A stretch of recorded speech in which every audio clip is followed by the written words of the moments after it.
नमस्कार।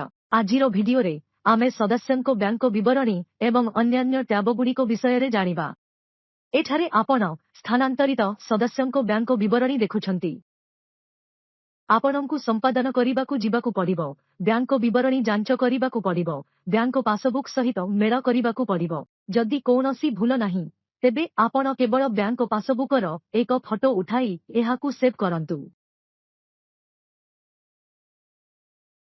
Location application migrate सेची एवं सदस्य उभयंक सहित केवल थरे बैंक विवरणी संपादन करिवार विकल्प प्रदान करे।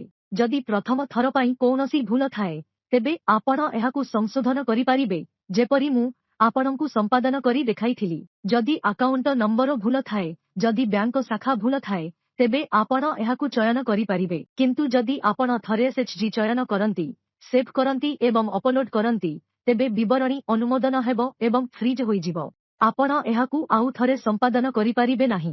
तेनु बैंक विवरणी को भल भाबरे जांच करंतु एवं आपणंकु एठारे बैंक पासबुकर फोटो प्रवेश करिबाकु पड़िबो।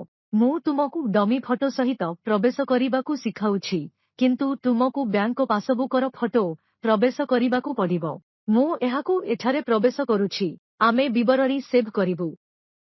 आपण कोन एही बैंक को एक प्राथमिक बैंक करिबाकु चाहुछंती? आपणंकु हाँ उपरे क्लिक करिबाकु पड़िबो, कारण केवल गोटिए बैंक विवरणी अछि एवं एहा प्राथमिक हेबो। परवर्ती टैब हेउछि ठिकाना टैब। ठिकाना जोडिबा पई आपणंकु प्लस बटन उपरे क्लिक करिबाकु पड़िबो एवं सदस्यंक ठिकाना लेखिबाकु पड़िबो। प्रथमे आमे ड्रॉप डाउन रु चयन करिबा, टाइप करिबा ठिकाना। प्रकार रे आमे प्राथमिक चयन करिबा। आमे प्राथमिक चयन करिबा मात्रे स्थानीय लुचि जीवो। ठिकाना प्रथम धाडी सदस्यंकु ठिकाना कोन आपणंकु एठारे टाइप करिबाकु पड़िबो।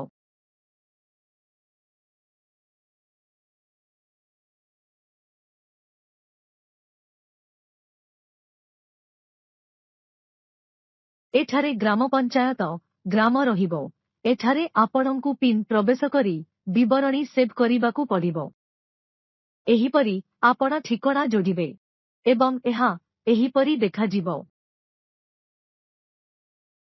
परवर्ती टैब केवाईसी हेबो। एठारे आपण देखिबे जे सदस्यंक आधार अनुमोदन होईछि, कारण आमे सदस्यंक आधार अनुमोदन करिछु एवं एठारे आपण एनआरएलएमएमआईएस आईडी देखिबे। प्लस बटन उपरे क्लिक करी आपण आउ एक आईडी जोडी पारिबे। तुमे अन्य आईडी उपरे क्लिक करिबो। आमे पूर्वरु केवाईसी जोडी सारिछु। आपण एठारे MNREGA ID, NRLM MIS ID, SCCC ID, state MIS ID किंबा पीएमजी आईडी जोडी पारिबे। धन्यवाद।